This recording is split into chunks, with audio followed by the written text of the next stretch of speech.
Hello aspirant, welcome to civil Sangram. मैं आपका mentor, आपका फ्रेंड गिरिजेश प्रभाकर आप सभी को सिविल संग्राम के यूट्यूब चैनल पे बहुत बहुत स्वागत करता हूं। आज का इस ट्रेंडी टॉक शो में हम लोग के पास टॉपिक क्या है जो कि बहुत ही विख्यात है, बहुत ही टॉपिक ये चर्चा में रह रहा है। इसकी चर्चा की हम बात करें तो ये ट्रेंडिंग शो की श्रेणी में इसे हम रख सकते हैं। जो हमारे पास क्या है भाई, वो हमारे पास है वक्फ बिल, वक्फ अमेंडमेंट बिल 2025। ये 2025 में कल कल जो है हमारा 5 अप्रैल को ये हमारे राज्यसभा से इसे पास कर दिया गया। तो हम लोग जानेंगे कि इस बिल में क्यों इतनी अफरा तफरी मचाई गई है, क्यों इसको ऑपोजिशन इतना ठेकरा पेट रहा है, क्यों अपोजिशन इसको संसद में धर के टेबल पटक दिया। तो इस बिल में ऐसा है क्या, ये बिल क्या था, इसके हिस्टोरिकल बैकग्राउंड क्या था, ये बिल कहना क्या चाहता था कि जिसके वजह से इतनी ज्यादा अफरा तफरी हो रहा है। बिहार में नीतीश कुमार के मुंह एकदम पुआ जैसा फूला हुआ है। क्या वजह है कि इतनी सारी परेशानियां हो रही है, थोड़ा सा हम लोग आगे बढ़ते हुए देखते हैं कि कुछ न्यूज कटिंग्स में क्या कहानी बन रहा है। देखिए, प्रोटेस्ट इरप्ट्स इन कोलकाता अगेंस्ट वक्फ अमेंडमेंट बिल।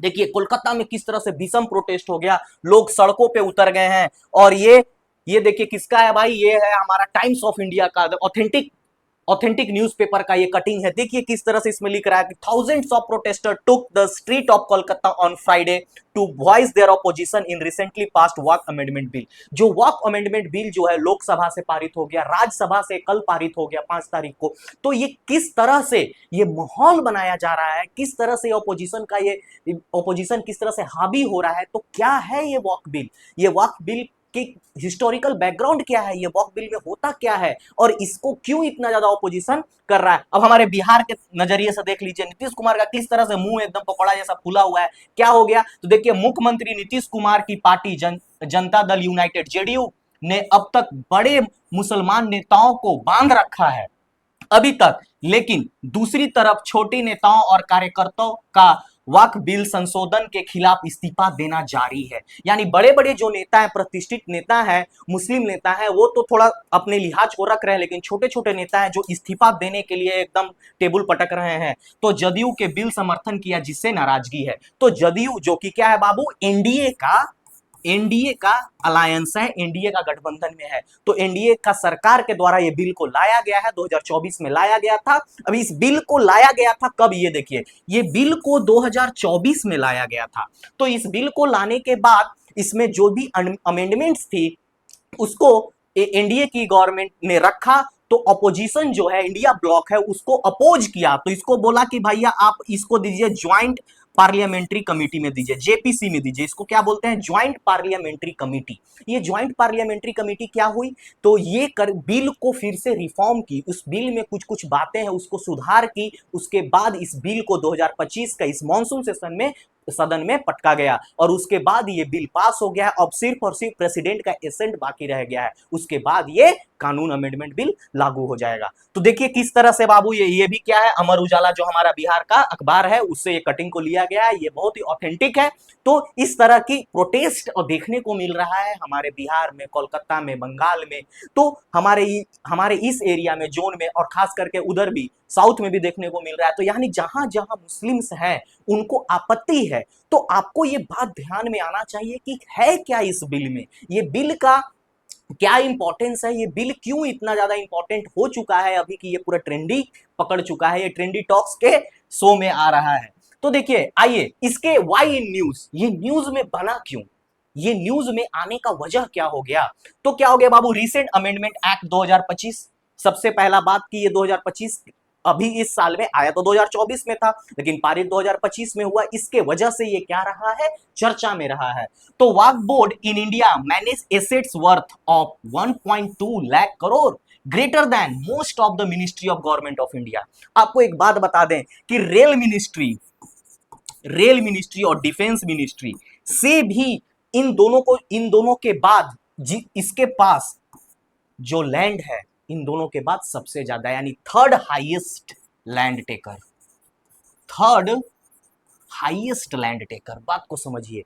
तो इन सब मुद्दों को देखेंगे तो ये सब मुद्दा न्यूज में रहा है, यानी इसके पास इतना ज्यादा वर्थ है। उसके बाद Taj Mahal, Red Fort, Hindu temples, Eden garden जहां भी मैच हो रहा है आईपीएल का, are claimed by the Waqf board. Waqf board claim करता है, क्या क्लेम करता है कि ताजमहल जो ना जमीन पे बना हुआ है, रेड फोर्ट जो ना जमीन पे बना हुआ है, और कुछ कुछ हिंदू टेम्पल्स हैं, साउथ के कुछ कुछ हिंदू टेम्पल्स हैं, कर्नाटका में तो कुछ गांव को ही बोल दिया कि ये पूरा गांव जो है, जैसे कि ये पूरा गांव है जितने में, ये पूरा वक्फ बोर्ड का एरिया में है, यानी वक्फ बोर्ड का जमीन पे बना हुआ है। और जैसे कि बोलिए ताजमहल, आगरा का ताजमहल को कह रहा है, दिल्ली को रेड फोर्ट को कह रहा है, हिंदू टेम्पल्स कुछ कुछ है, साउथ के हिंदू टेम्पल्स है, और फिर इधर बंगाल के कुछ हिंदू टेम्पल्स है, और ईडन गार्डन, इस इन सब को कह रहा है कि वक्फ बोर्ड का ये प्रॉपर्टी है। तो ये सब जब वक्फ बोर्ड ने क्लेम किया जाकर के सरकार के सामने, तब जाकर सरकार के दिमाग में घंटी बजा कि भैया वक्फ बोर्ड को थोड़ा खंगालते हैं कि सच में एक प्रॉपर्टी है कि झूठों के खाली चिल्ला रहा है कि हमार हमार प्रॉपर्टी है। तो उसी इन्हीं सब मुद्दाओं को लेकर के ये वक्फ बोर्ड चर्चा में रहा, और इसी इन्हीं सब वजहों के वजह से इसे अमेंडमेंट में लाया गया। उसके बाद देखिए, DML, Congress and other party opposed as they say it will interfere the religious affair। और क्या है बाबू, डीएमसी कांग्रेस जो कि ऑपोजिशन है, ये लोग क्या कर रहे हैं, इसको अपोज कर रहे हैं। ये हमारे लिए नहीं है, ये पॉलिटिकल है। जो चाय पे चर्चा करते हैं उनके लिए हम बता दें कि ये क्या है, पॉलिटिकल पार्टीज जो है अपोज कर रही है इसको, अपोजिशन इसको अपोज कर रहा है और कह रहा है कि ये क्या करेगा, रिलीजियस अफेयर में इंटरफेयर करेगा। जो क्या है, एनडीए की सरकार जो है रिलीजियस अफेयर में इंटरफेयर कर रही है, जो कि हमारे बिलीफ को खराब कर रहा है, मुस्लिम्स के बिलीफ को खराब करेगा। तो ये था बाबू, ये बिल देखिए संसद में किस तरह से रखा गया। तो ये इंडिया टुडे की कटिंग है, आप लोग देखिए, सब ऑथेंटिक सोर्सेज हैं।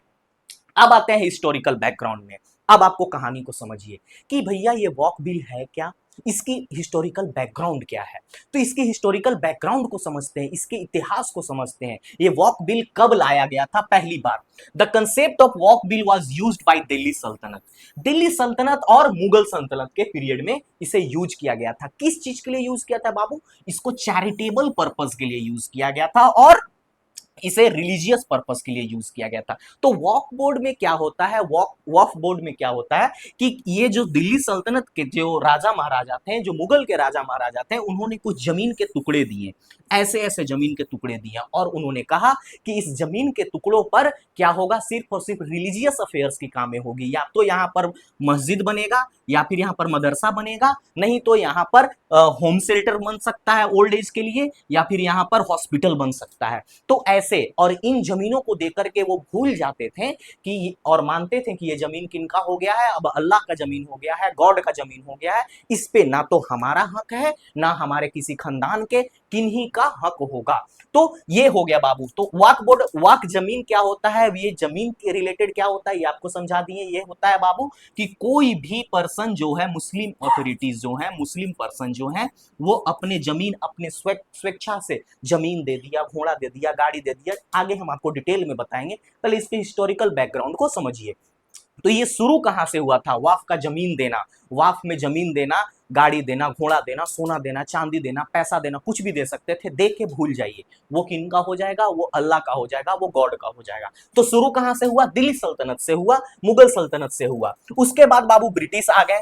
जैसे ही मुगल का पतन हुआ, उसके बाद क्या हो गया, ब्रिटिश। तो ब्रिटिश ने क्या किया, अब इस चीजों को सिस्टमाइज करने लगा। हम लोग को पता है कि जैसे ही ब्रिटिश आए थे, ब्रिटिश ने सारे को सिस्टम में करने का काम किया, चाहे एजुकेशन हो, चाहे हमारा कॉलोनियल एरा का जितने भी लॉज हैं, वो क्या थे, सिस्टमैटिक वे में उन लोगों ने लाने का काम किया ब्रिटिशर्स ने। तो इसको भी सिस्टमैटिक में लाया। ब्रिटिशर्स देख रहा था जहां वहां चाय का बगान था, वहां उन लोगों ने वक्फ बोर्ड का ये इस कर दिया कि ये वक्फ बोर्ड का जमीन है। तो इसलिए उन लोगों ने एक सिस्टम बनाया, और पहली बार फर्स्ट लीगल कोडिफिकेशन किया गया वक्फ बिल का, जिसको बोलते हैं हम लोग वक्फ वैलिडेशन एक्ट 1913। तो आप लोग ध्यान रखिएगा कि पहली बार वक्फ बिल का कोडिफिकेशन किया गया था बाय द ब्रिटिश इन 1913। उसके बाद वक्फ एक्ट 10 साल के बाद आया, वक्फ एक्ट 1923। उसमें क्या हो गया बाबू, स्टेट गवर्नमेंट को क्या कर दिया गया, सुपरविजन के लिए दे दिया गया कि अब स्टेट गवर्नमेंट जो होंगे, उस समय जैसे स्टेट गवर्नमेंट हो तो उड़ीसा था, उड़ीसा को दे दिया गया कि आप उड़ीसा के रीजन में बिहार, बंगाल सब आता था, और उसको आप क्या करिए, इसको सुपरविजन करिए। इस तरह का ब्रिटिशर्स ने बनाया। लेकिन जैसे ही हम लोग का देश, देखिए ये वक्फ बिल का, ये पीछे का देखिए पूरा ये सिनेरियो है, जैसे ये वक्फ बिल का पारित कराया गया था उस टाइम का। अब ये देखिए पोस्ट इंडिपेंडेंस के बाद, यानी जब देश हमारा आजाद हो गया, तब वक्फ बिल का क्या सिचुएशन था, उस चीज को समझिए। The central walk bill 1954 was passed.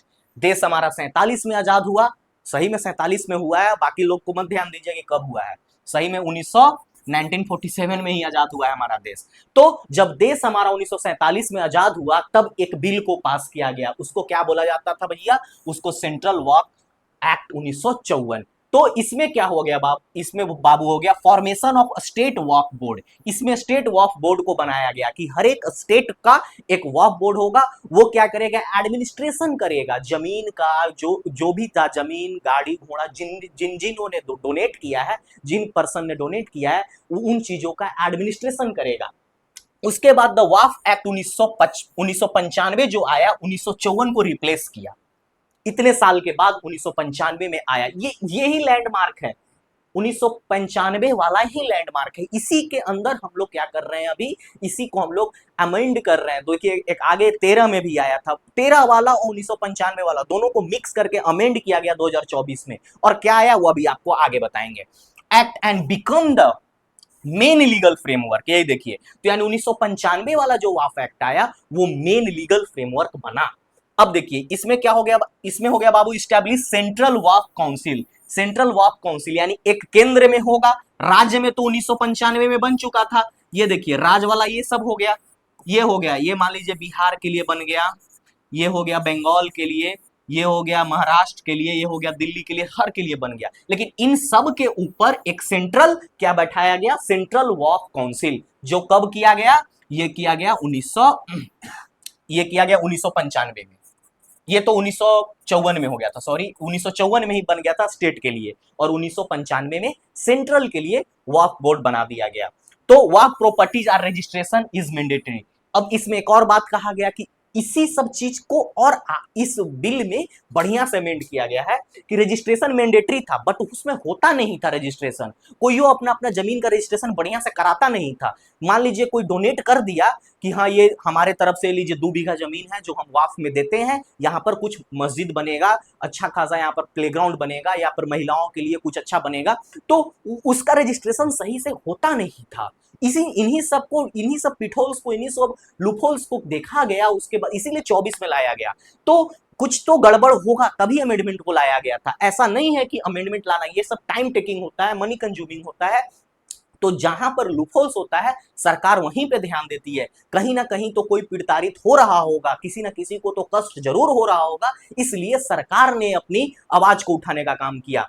तो आगे देखिए, फिर वक्फ अमेंडमेंट बिल 2013 जिसका हम बात कर रहे थे, तो इस बिल में क्या किया गया भैया, इस बिल में देखिए क्या किया गया, स्ट्रेंथन द एडमिनिस्ट्रेशन, एडमिनिस्ट्रेटिव को स्ट्रेंथन किया, एडमिनिस्ट्रेटिव को मजबूत किया। जैसे कि यहां देखिए, यहां पर इन्होंने क्या किया था कि वक्फ property registration was mandatory, registration mandatory था, बट रजिस्ट्रेशन हो नहीं रहा था जैसा कि हमने आपको बताया। तो यहां पर एडमिनिस्ट्रेशन को और स्ट्रांग किया। देखिए कुछ ना कुछ तो गड़बड़ जरूर था। अब थोड़ा सा हम गड़बड़ को आपको बता देते हैं, जो भी लोग देख रहे हैं उन्हें हम एक चीज बता देते हैं कि देखिए गड़बड़ क्या होता, गड़बड़ हो क्या रहा था। विमेन, महिलाओं को लेकर के जो जमीन महिलाओं के लिए डोनेट किया गया था वो शायद महिलाओं के लिए यूज ना हो रहा था, ये पहला बात। दूसरा, ऑर्फनेज के लिए, ऑर्फनेज के लिए, अनाथालय के लिए किया गया था। तीसरा, ये यहां पर और किया गया था इंस्टीट्यूट के लिए, इंस्टीट्यूट के लिए, खास करके वीमेन के लिए, वीमेन इंस्टीट्यूट खुलेगा, वो भी नहीं बन रहा था। चौथा, मदरसाज के लिए और स्कूल के लिए, स्कूल के लिए किया जा रहा था, छोटे बच्चों के लिए, वो भी नहीं हो रहा था। तो ये कुछ ना कुछ घटित घटनाएं हो रही थी, ये सब घटनाएं हो रही थी जिसके वजह से सरकार को इंटर करना पड़ा कि भाई साहब मान लीजिए XYZ आजाद जो भी है, मौलाना आजाद ने जमीन को दिया कि विमेन के लिए यहाँ पर शेल्टर होम बनना चाहिए, बट ये शेल्टर होम नहीं बन रहा था। हो सकता है कि वहां कुछ और बन रहा हो सकता है कि कोई एक और व्यक्ति है PQR, उन्होंने क्या किया है, यहाँ पर एक फार्म हाउस बना लिया है। वो क्या थे, वाफ मेंबर का एक चीफ थे, उन्होंने क्या किया, इस विमेन का जो जमीन जो है XYZ ने अलॉट किया था, डोनेट किया था वाफ में, उन्होंने यहाँ पर फार्म हाउस बना लिया। तो ऐसे ऐसे केसेस बहुत हैं। कर्नाटका में आप चले जाइए, आप यहाँ बंगाल साइड में चले जाइए तो बहुत सारे हैं, बिहार के कुछ एरियाज में वहां भी बहुत हैं।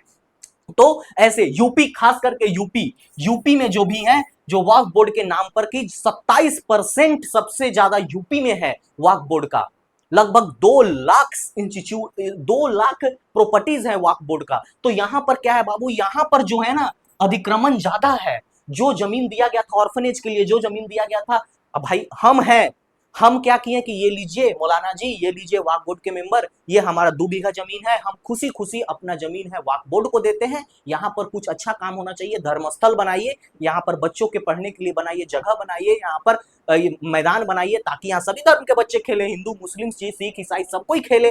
तो वहां पर क्या किया इन्होंने और लोगों ने, ऐसे अरेंजमेंट्स को नहीं किया, वहां पर पार्क नहीं बनाया, वहां पर अपना फैक्ट्री बना लिए, वहां पर कुछ और अपना पर्सनल काम कर लिए मिलजुट के। तो इन सब दिक्कतों को रजिस्टर किया गया है केसेस में, ऐसे ऐसे केस बहुत सारे हुए हैं। और आगे देखिए, आपको बहुत इंपॉर्टेंट, ये बिल क्यों जरूरी था अमेंड करना, इस पे पॉजिटिवनेस भी है कुछ, निगेटिवनेस भी है कुछ, उन सब चीज को हम लोग देखेंगे। और इस जो वीडियो को आप लोग देख रहे हैं, धर्म निष्पक्ष होकर के देखिए, क्योंकि आप लोग पढ़े लिखे लोग हैं और आप लोग को धर्म के प्रति नहीं देखना है कि अच्छा ये मास्टरवा मुस्लिम के बारे में बोल रहा है, अच्छा ये मास्टरवा हिंदी के बारे में बोल रहा है, हिंदू के बारे में बोल रहा है। ऐसा नहीं है। इस जो बिल में जो बात है वो हम आपको रख रहे हैं। तो एक प्रेजेंस ऑफ माइंड को रखिए और एक सुलभ व्यक्ति के जैसा, एक इंसान के जैसा देखिए, धर्म से हट करके, धर्म के लिए, धर्म के बीच में आकर के लड़ोगे तो अपना ही नुकसान होगा। इसलिए every religion is pious in itself, सभी रिलीजन अपने आप में पवित्र है, उनकी हर एक कथन पवित्र है। इसलिए हम लोग सिर्फ चीजों को देखेंगे कि कहां गलत हो रहा था। ये आपको गलत नहीं दिख रहा क्या? अगर किसी भी धर्म के लिए, किसी भी धर्म के लोग, किसी ने दिया है कि यहां पर अनाथालय बनना चाहिए, वहां पर शराब की फैक्ट्री बन गई है, तो ये गलत नहीं है क्या? तो इस नजरिए से देखिए, जहां गलत है वहां गलत बोलना सीखो, जहां गलत है वहां अपनी आवाज को बुलंद करना सीखो, तभी चिट्टी आगे बढ़ेगी। जो भी चिट्टी है वो आगे तभी चढ़ती है जब उसके हौसले बुलंद होते हैं। तो उसी तरह अपने हौसले को बुलंद रखिए, ना कि जहां गलत हो रहा है वहां आंख बंद कर ले ताकि वो हमार जात के है, वो हमार धर्म के है। ये सब चीजें सही नहीं है। फिर आते हैं, इसमें क्या था बाबू, फिर इसमें 2013 वाला कहानी में क्या था, introduction of penalties for illegal occupation for, देखिए यही चीज हम बात कर रहे थे, illegal occupation and misuse of Waqf properties. यही तो हो रहा था, यही तो देखा गया कि 1954 में जो वक्फ बिल को लाया गया, वो बिल का मिसयूज हो रहा था। उसमें कह दिया कि वक्फ बोर्ड जो है, इस बात को नोट करिएगा, इसमें साफ साफ कह दिया गया था 1954 वाला बिल में कि वक्फ बोर्ड जो है, जो जो जमीन के कह दिया कि सब जमीन वक्फ बोर्ड का है वही रहेगा। मान लीजिए वक्फ बोर्ड कह दिया ना कि बिहार में मुंगेर का जमीन जो है 30 एकड़, वो क्या है, वक्फ बोर्ड का है, तो सब कोई मानेगा कि वो वक्फ बोर्ड का है। तो अब इसी चीज को, ये बर्बरता पूर्वक था, वक्फ बोर्ड के ऊपर कोई नहीं था, ना सुप्रीम कोर्ट था, ना हाई कोर्ट था, ना एक ट्रिब्यूनल था। ट्रिब्यूनल भी क्या है, वक्फ बोर्ड के अंदर ही था। वो जो कह दिया उसके ऊपर कोई नहीं जा सकता था। तो इन्हीं सब चीजों को, उसके मिसयूज ना हो, इलीगल तरीके से उसका यूज ना किया जाए, इसलिए सरकार को इंटरफेयर करना पड़ा अमेंडमेंट में। अब देखिए, आपको बताते हैं, ये देखिए, हमने एक पिक्चर को रखा है ताकि आपको समझ में आए। वक्फ बोर्ड का मेंबर की तरफ से बिल, ये देखिए, ये दोनों पति पत्नी क्या कर रहे हैं, और ये दोनों पति पत्नी क्या रहे हैं, वक्फ को आकर के अपना जमीन का कागज दे रहे हैं। देखिए, आपको पिक्चर से समझा रहे हैं ताकि पिक्चर्स को याद करना आसानी होता है। ये दोनों अपना जमीन का कागज ला के दिए कि लीजिए सर, ये एडमिनिस्ट्रेटिव है, सर हम लोग का जमीन का कागज है, जिसका यूटिलाइज आप मस्जिद बनाइए, आप स्कूल बनाइए, एक और मस्जिद बना दीजिए, उसके बाद ये बना दीजिए होम शेल्टर, ये शेल्टर होम शेल्टर है वृद्धों के लिए, चाहे हिंदू मुस्लिम सिख ईसाई कोई भी आके रहे। एक पार्क बना दीजिए, उसके बाद एक हॉस्पिटल बना दीजिए। तो इन सब चीजों को आप लोग याद करिए। देखिए, यहाँ पर बढ़िया सा हॉस्पिटल और रिसर्च सेंटर बना दीजिए, ये यहाँ पर कुछ और बना दीजिए, जैसे इंस्टीट्यूट टाइप का बना दीजिए। तो इन सब कार्यों के लिए इन्होंने दिया कि ऐसा ऐसा काम आप करो। लेकिन क्या है कि वक्फ के कुछ मेंबर्स थे जो अपने पर्सनल यूज में कर रहे थे, वहां फैक्ट्री बना दे रहे थे, वहां कुछ भी कर दे रहे थे। तो मिसयूज को रोकने के लिए 2013 का बिल तो आया था, बट वो में हो नहीं पाया। अब आपको इतना तो हिस्टोरिकल बैकग्राउंड वक्फ कर दिए। अब समझिए कि वक्फ एक्चुअली में है क्या। ये अरबिक वर्ड से आया है बाबू, ये अरबिक वर्ड से आया है। वक्फ का मतलब होती है टू रेस्ट, टू शेल्टर, जहां आराम किया जा सके, जहां शरण लिया जा सके, तो इसी का मतलब होता है वक्फ। तो इसका क्या मतलब है वो, एनी मूवेबल और इमूवेबल प्रॉपर्टी, कोई भी, चाहे तो वो प्रॉपर्टी चल रहा हो या फिर अस्थिर हो, जैसे जमीन अस्थिर है, गाड़ी चलने वाला है, घोड़ा चलने वाला है, which any person which believe in Islam, जो इस्लाम में भरोसा, जो इस्लाम को मानता हो, can donate for religious purpose. देखिए रिलीजियस पर्पस के लिए, कि यहां पर मंदिर बने, सॉरी यहां पर मस्जिद बने, यहाँ पर पार्क बने, यहाँ पर मदरसा बने, स्कूल बने, ओल्ड एज होम बने, तो कोई भी मूवेबल और इमूवेबल प्रॉपर्टी को दान कर दे, कोई भी जो इस्लाम में मानता हो, जो इस्लाम को पूजता हो, वो दे दे और उसको दे करके भूल जाए।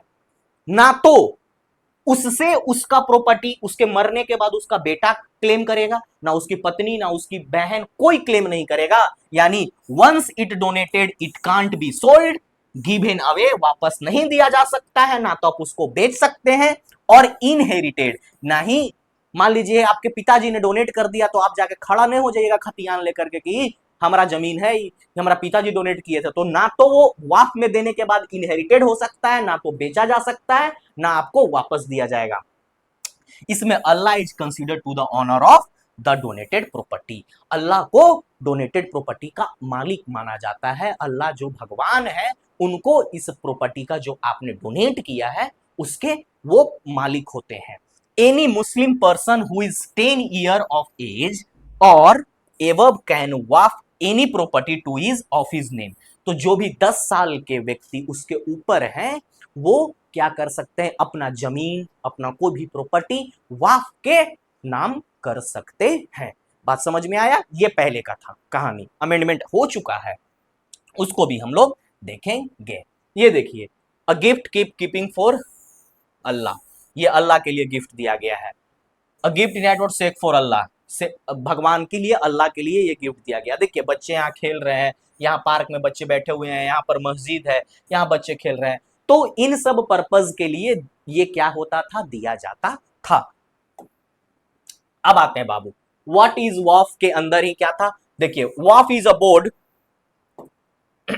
वॉफ is a board, it is a third largest land owner in India after Indian railway and armed forces, जिसका बात हम आपको कह रहे थे कि इंडियन आर्मी, आर्म्ड फोर्सेस और इंडियन रेलवे के बाद सबसे ज्यादा जो जमीन होता है वो वाफ के पास है। अभी प्रेजेंट में कितना है देखिए, अकॉर्डिंग टू इंडियन वाफ एसेट मैनेजमेंट सिस्टम, जिसको वामसी बोला जाता है, जो टोटल आंकड़ा रखता है जमीन का कि किस ऑर्गेनाइजेशन के पास कितना जमीन है, यही रखा था आंकड़ा इसका भी, इंडियन रेलवे और इंडियन आर्म फोर्स का। तो सॉरी एक मिनट, इंडियन यहां पर क्या बाबू, इंडियन वॉफ एसेट मैनेजमेंट है, सिर्फ वॉफ का रखता है, ये वॉफ का टोटल जमीन का रखता है, इसका नहीं रखता है, इंडियन का नहीं रखता है, इंडियन रेलवे और आर्मी का नहीं रखता है। इंडियन वॉफ एसेट मैनेजमेंट जो है वो टोटल वॉफ जो है पूरे भारत में, पूरे इंडिया में कितना वॉफ का जमीन है उसका डाटा रखता है। तो उसके अकॉर्डिंग क्या है बाबू, 3,56,047 वॉफ प्रॉपर्टी है। सोच लीजिए, अगर कोई एक एको डिसमिल का होगा, 100 स्क्वायर फीट का भी होगा तो कितना होगा सोचिए।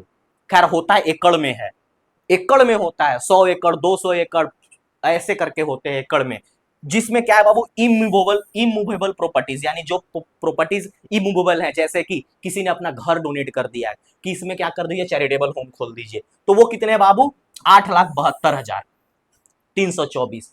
मूवेबल प्रॉपर्टी, मूवेबल प्रॉपर्टी में क्या है बाबू, कि किसी ने क्या किया कि अपना ट्रक डोनेट कर दिया कि इसमें क्या करिए, इसमें टैंकर है मेरा, इसमें टैंकर है मेरा, इसमें पानी भर भर के क्या करिए, इस मदरसा से उस मदरसा जहां पर पानी का व्यवस्था नहीं है वहां दीजिए। तो इस तरह का मूवेबल प्रॉपर्टी कितना है, 16,713। गाड़ी को दे दिया, कोई एम्बुलेंस दे दिया कि ये लीजिए हमारे तरफ से एक एम्बुलेंस है, तो इस तरह का। तो maximum walk properties in title in UP, यही आपको ध्यान रखना है, यही एग्जाम पॉइंटर है।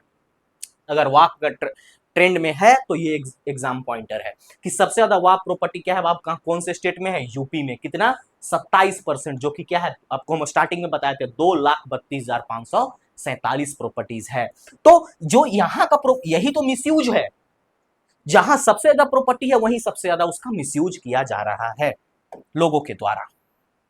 अब देखिए द वाक अमेंडमेंट बिल 2025, ये क्या कहता है, ध्यान से समझेंगे, ये है स्टूडेंट के लिए। और उन लिसनर के लिए जिनको बहस करना है, जिनको बहस करना है चाय के दुकान पे, जिनको ऐसे खैनी मलते हुए ठोकते हुए कहना है कि हाँ ये वाक था, दूगो मुस्लिम बैठा है, दूगो हिंदू बैठा है, लड़ाई करना है, उनको ध्यान से पढ़ना होगा कि अमेंडमेंट बिल में क्या है, तब जाकर के आप सही चर्चा कर सकते हैं, सही बात समझ सकते हैं। तो ऑब्जेक्टिव, इस बिल का उद्देश्य क्या है, इस चीज को आप समझिए। पहला, effective management, ensuring effective and transparent management of walk properties.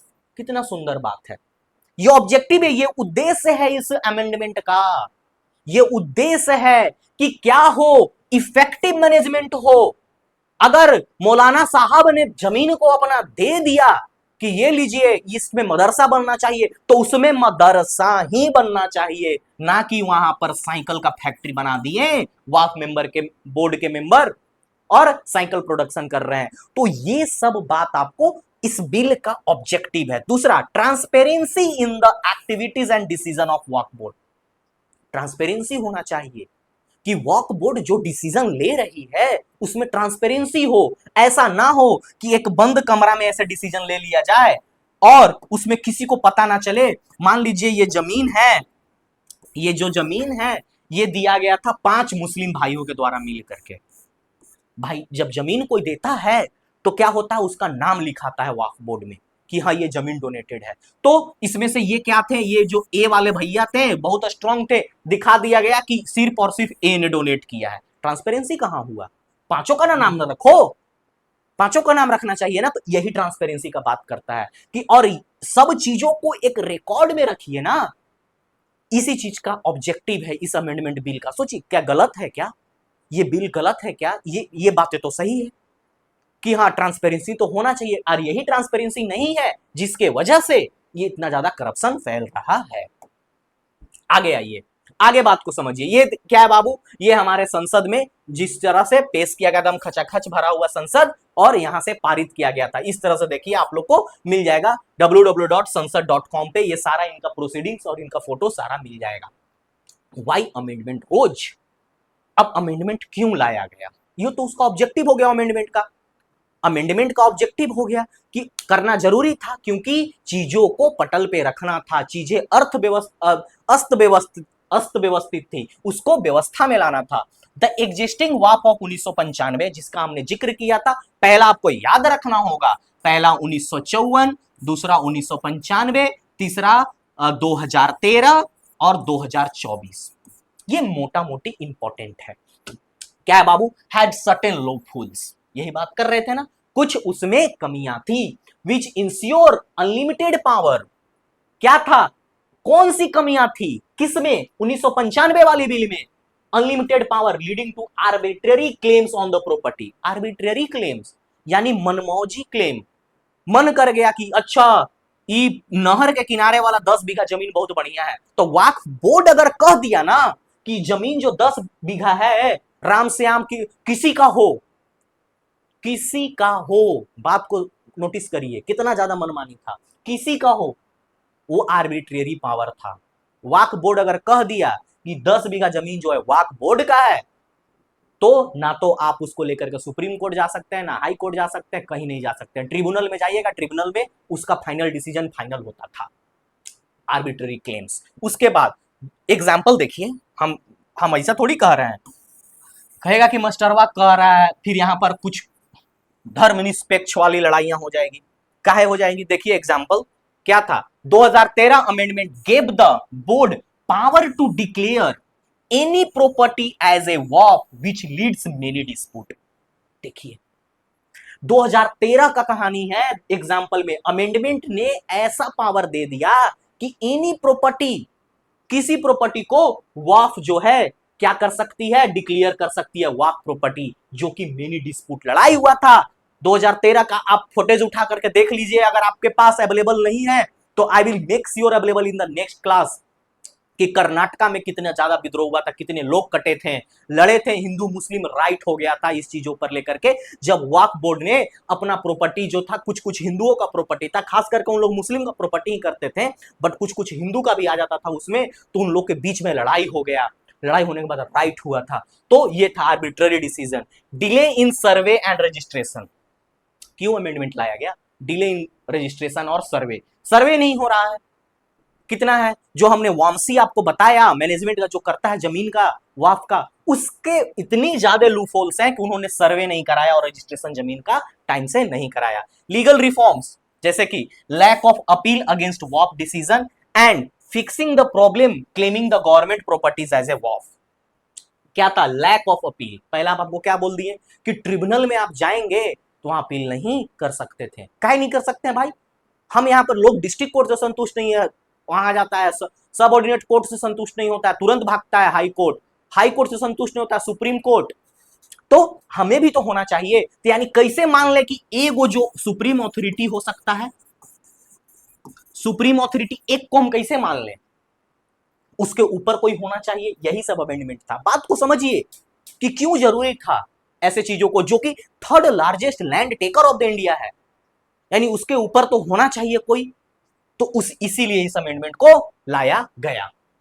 देखिए प्रोटेस्ट, हैंड्स ऑफ वॉफ, यहां पर लिखा रहा है owner of waqf is Allah, जो आपको बताएं God, custodian is waqf, the custodian of waqf is Muslim community.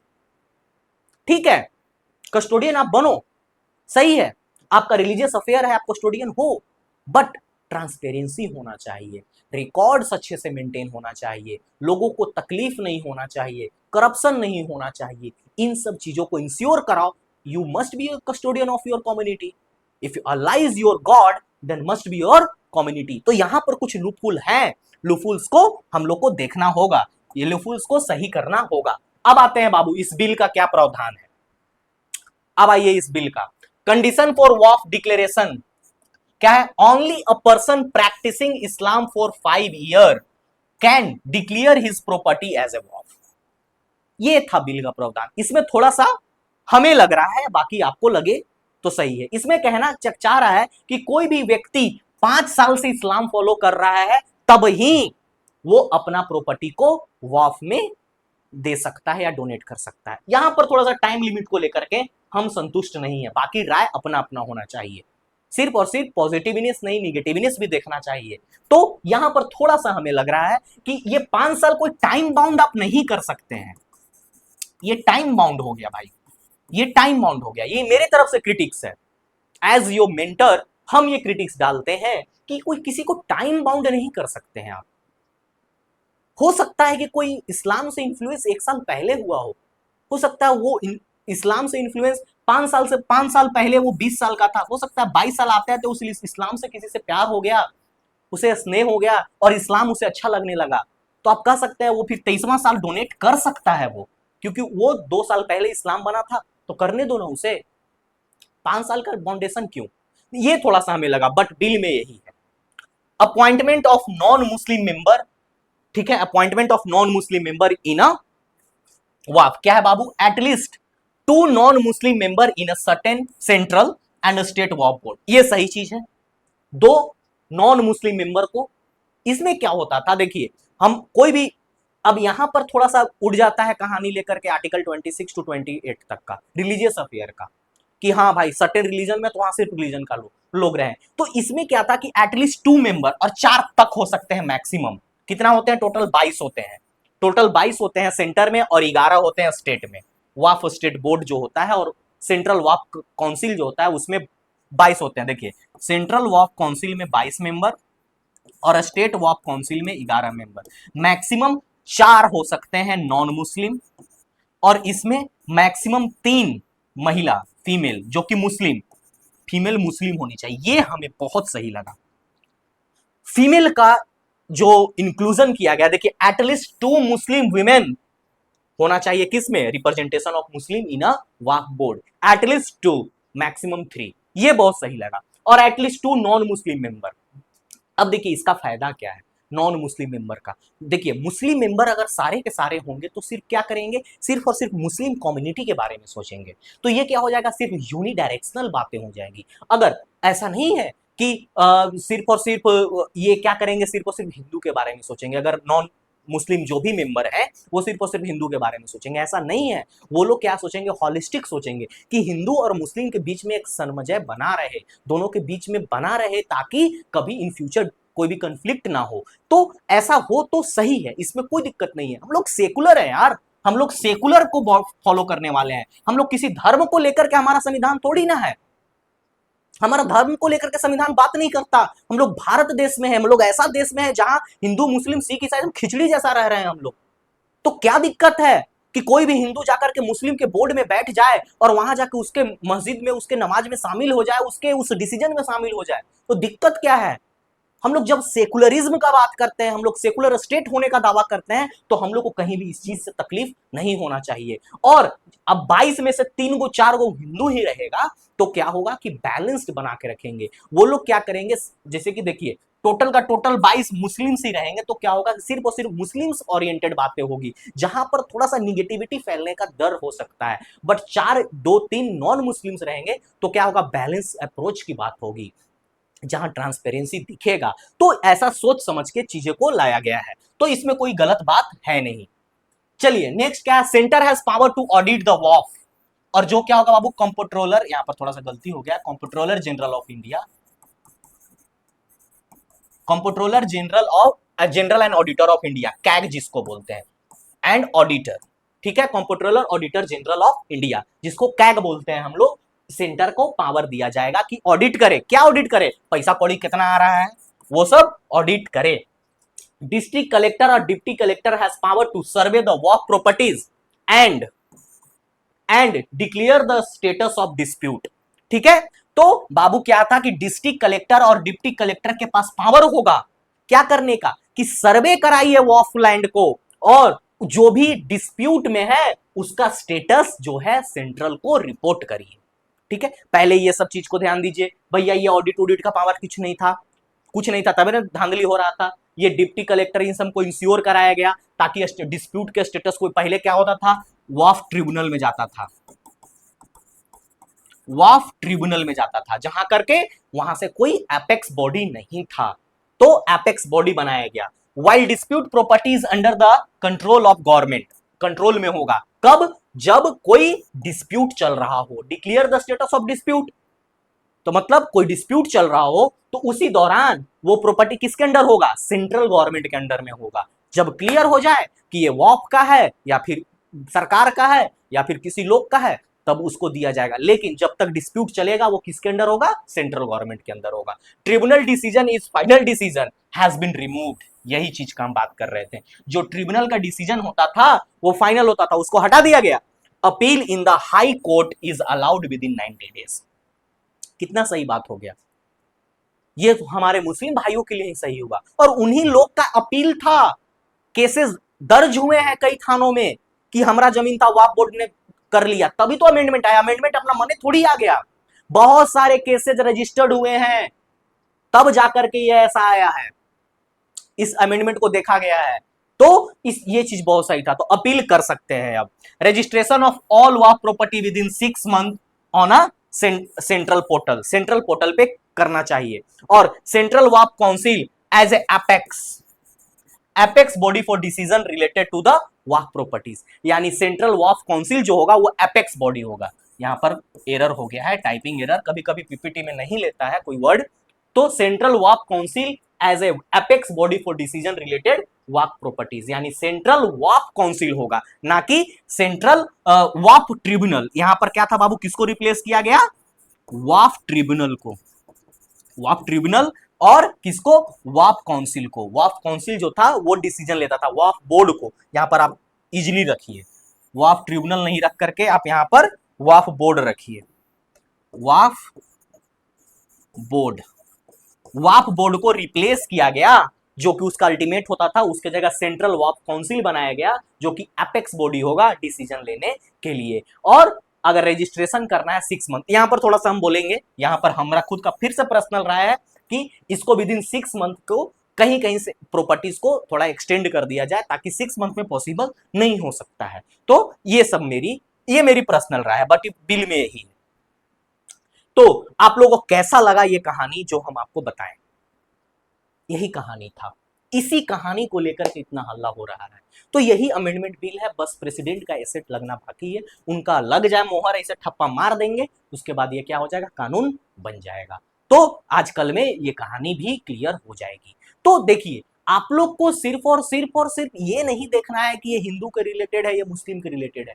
कौन सी बातें सही है, कौन सी बातें गलत है, ये मेरा काम है आपको बताना कि हमें जहां जहां लगा वहां हमने उस चीजों को रखा, जहां जहां हमें लगा कि नहीं सही है। और इससे सिर्फ और सिर्फ मुस्लिम कम्युनिटी को ही फायदा है, हिंदू कम्युनिटी को थोड़ी ना फायदा है। वो आपके इस प्रॉपर्टी बिल से, वो आपका प्रॉपर्टी हिंदू मुस्लिम क्लेम भी नहीं करने जा रहा है, ये मुस्लिम मुस्लिम प्रॉपर्टी है, मुस्लिम के लिए ही है। बट ये सब सारी चीजें जो है सही और गलत के लिए है। तो होप करते हैं आपको ये सब सारी बातें समझ आ रही होगी। ये ट्रेंडी टॉक्स का श्रेणी था हमारा, जो बातें ट्रेंड में रहती है। और आप किसी भी कोर्सेज जो है हमारा बीपीएससी के रिलेटेड, अगर आप कांटेक्ट करें इस नंबर पे, या टेलीग्राम चैनल है ये हमारा, नहीं तो हमारे वेबसाइट पे विजिट करें और सारे कोर्सेज को एक्सप्लोर करें जो हम स्वयं उसमें पढ़ा रहे हैं और हमारे टीचिंग मेंबर भी हैं। होप करते हैं आप लोग पॉजिटिविटी के साथ ऐसी स्माइल करते रहिए and join together your hands for a same for any community and live together with a happy smile. Thank you.